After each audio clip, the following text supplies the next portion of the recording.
I'm Amy Linker and I played Lauren Hutchinson. When I did Square Pegs, a lot of people were tuned in and I suddenly became known as a teenage geek or nerd. It was life-altering in a lot of ways. I got to see the other side of being in television. I was always wanting to work in television, but actually acting in it gave me a lot deeper perspective of what it means to be an actor in television. First of all, television exposes a person so much that, there is no turning back. Once you've had that exposure, I think you just, you can't go back to being anonymous completely after that. Did I miss out on my childhood? Well, I had a lot of my childhood before I was on national network television. I definitely missed out on some things in high school. I probably didn't notice it at the time so much. I did on some level, but looking back on it now, I didn't go to parties because I didn't know there were parties because I was busy on the set for weeks at a time. So I don't even know what parties I missed. But I definitely missed certain natural experiences that people have in high school. But then, a lot of people have experiences in high school that aren't ideal, which apparently is what we were making the show about. And ironically, I didn't have that ideal high school experience either. The good thing is, I realized after playing a high school teenager that it is such a universal thing that people can say they didn't love high school. I think that's more common than not, actually. I think more people say, I really thought high school was terrible, or it stank, or it sucked, or whatever. But I think that that's why it is such a popular show, because a lot of people could relate to feeling awkward. It's a very awkward time of life to be a teenager. And we didn't even deal with really so much acne and the physical changes, but it's just being a teenager can be kind of awkward. I was a square peg in high school. I was a square peg before high school, and I played a square peg on television. So, and I think the difference now is that I heard that the difference between a dork and a geek is that a geek, they're both nerds, but a geek doesn't care if they're not cool, but a dork does. And I would say that in high school I was a dork, but now I'm a geek. First year I lived across the street and I would get a ride home, and this is true, I used to get a ride home sometimes from Crispin Glover because I had a crush on him. So in that way I was kind of like my character Lauren. I had a crush on a senior when I was a sophomore. And, I think Crispin is a little bit of a square peg too. I used to ask him to give me a ride home from school, which he did. And I only lived literally across the street. He would drive me out of the parking lot and around the block just because I liked him, and he would do that for me. And he was at my Sweet 16 with Michael J. Fox and Sarah and Jamie and a whole bunch of other actors, people that ended up being on television like David Schwimmer and Johnny Silverman. Before I had the role of Lauren, I used to do weird things like Lauren, and in junior high school I used to wear shoelaces and my hair as ribbons and wear my dad's jackets, which I also incorporated into the character. Big daddy jackets, the big old wool jackets. And we used to wear pins back in the 80s, little ceramic pins, and I used to get them in the Village in New York, and so we added that to the character. When I went to school, I had to overcome that, okay, now people are watching me on TV, they think I'm a nerd. Now I have to come to school and look cool because this is really school. And but I don't think I realized how much I had to overcome because of the impression that I was making on television. And to be honest with you, I really wasn't the coolest kid at Beverly. I didn't have the wardrobe. I didn't know who the big designers were. Didn't have the finances really to dress that, hoity-toity. But we used to go to Camp Beverly Hills, and back in the 80s, stripes were really in, and very coordinated colors. But I became a lot more fashion conscious and tried to look good. I won an award in 2007 for the most beautiful braces, and I got up and I accepted the award in front of casts of Roots, the cast of Taxi, the cast of the Brady Bunch, which was a complete dream come true for me to be with those people. Never expecting in my life to have an award presented to me in front of those actors. And ironically, the award was for the most beautiful braces. So that, I practically could have cried on stage just at that moment, but I tried to keep my cool, and basically I just, I forgot to mention that the braces were fake. which in the end, I don't know if really I want people to know that. But I do have a little guilt about it because I didn't go through the pain that people go through when they have braces. But when I was a kid, I always wanted to have braces. I always thought they were cool. And even cooler than braces were retainers.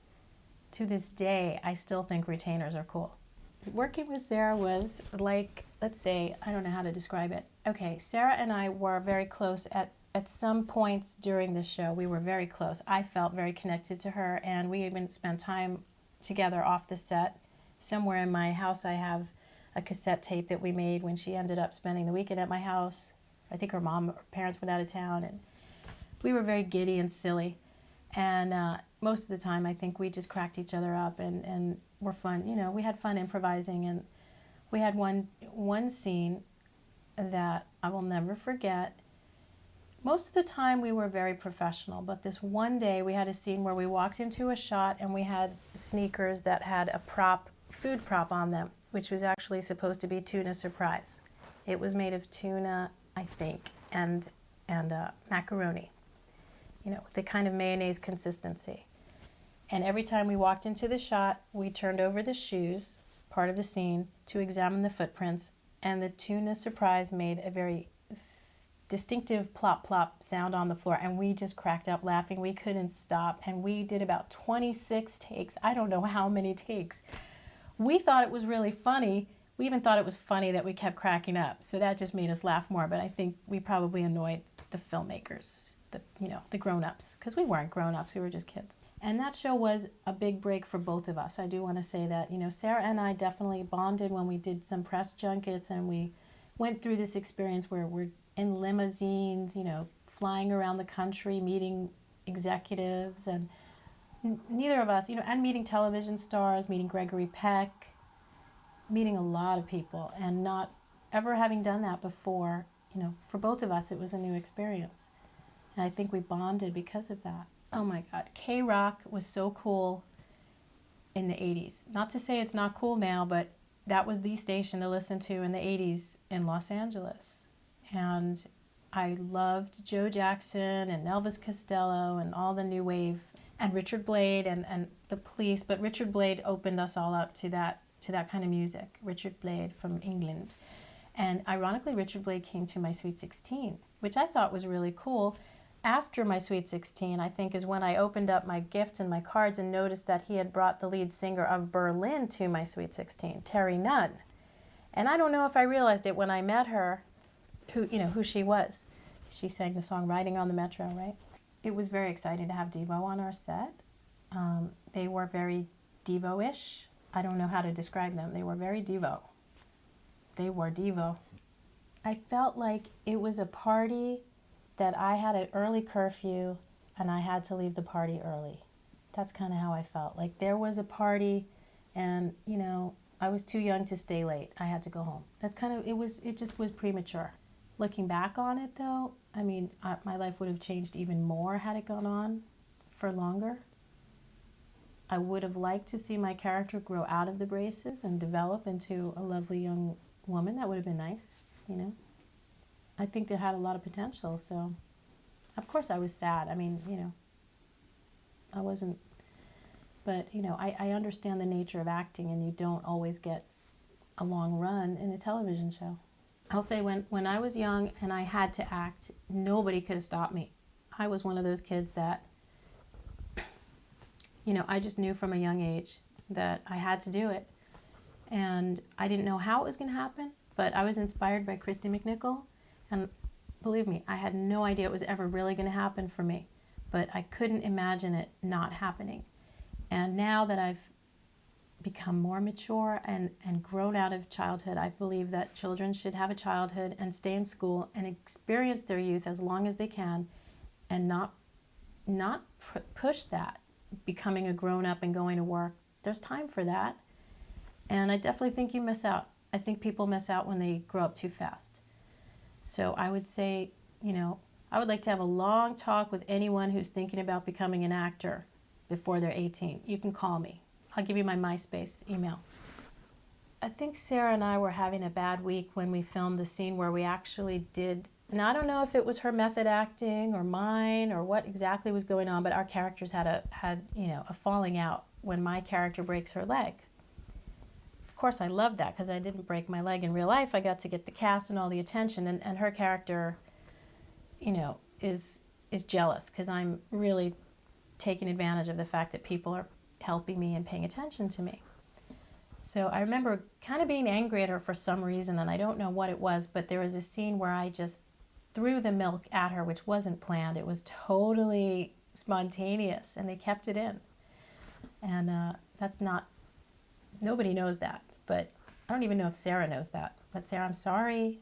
I'm not mad at you anymore. Forgive me. But I remember that scene. I was just mad. I went, ugh, like that with the milk. They kept it in. There's actually one shot in one episode where I'm not wearing my braces.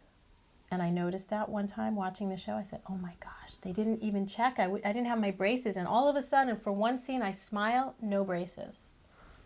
That's a good trivia question. There was a scene where I have to cry at the end of the Christmas scene. And Terry Hughes, who directed Monty Python, a nice British gentleman, directed me in that scene. And apparently, my mother used to tell me that I used to get really serious about my acting in Square Pegs, and he would say, Amy, this is not Shakespeare. And one time I had to cry in a scene where I'm dressed as Santa Claus. As if that wasn't humiliating enough. On top of having padding and fake braces, I'm dressed as Santa Claus and I have to cry. And it was the end of the night. I think we were about to all go on hiatus. We were cold, it was late, everybody's tired, and I couldn't cry. And Terry Hughes was behind the camera and getting really, really angry at me. And so what did he do to make me cry? He yelled at me. Amy, we've got to get the scene done now. Oh my God, I was so upset. I started crying, and I didn't realize that's what directors do with children. When a child can't cry, you can just scare the heck out of them. Just yell at them. And he got me to cry. It was brilliant. We used to think it was really a drag that we had to go to Norwalk, California. That was a little bit of a downside, but when you get there in the morning, I liked it. I could be dressed normally, no makeup on, have some breakfast, had a cook there, and then go to the makeup room, get our makeup done for hours. We would just chat. It was nice and cozy in the makeup room. We talked to all the hair and makeup people, and eventually we ended up asking for more eyeshadow and more blush, and I think that could be why we were canceled. And I'm sorry. I'm really sorry about that. We became too glamorous. We weren't pegs anymore. We got a little too vain. And one last thing was just that my hair, I was pretty proud of the fact that I always came up with these creative hairdos with the hair people. And one of the ones that I especially love is the Devo one, where I had my hair twisted on the top of my head and it was a curl like that. It looks so bizarre, but I highly recommend that video. Not that hairstyle, but definitely watch that episode where I am Devo. Sarah and I used to joke around a lot, and I always used to say, just kidding, just kidding. And Sarah used to say, only joking, only joking. I don't know why we did that, but we were always joking, and that was our little thing. And another word that I think she learned it from me, but she used to make fun of me saying this, and I will always think of her when I say this word. The word is basically. I don't know why. I must have said it a lot. Basically, basically. So she thought it was really funny. She used to make fun of me. But she used to read books this thick on the set. When I think after the episode where we got in trouble for laughing so much, her mom probably yelled at her or something, and then she came to the set with a book this thick. She read A Confederacy of Dunces. I remember her reading, and I think that was for pleasure, not for school. She was a very curious and self-taught and natural actress, and I respected her like a sister. I'll tell you what, I am amazed that 25 years later it has this ongoing cult following. I'm actually grateful for that. I never expected in my life that I would continue to be asked questions about it this many years later.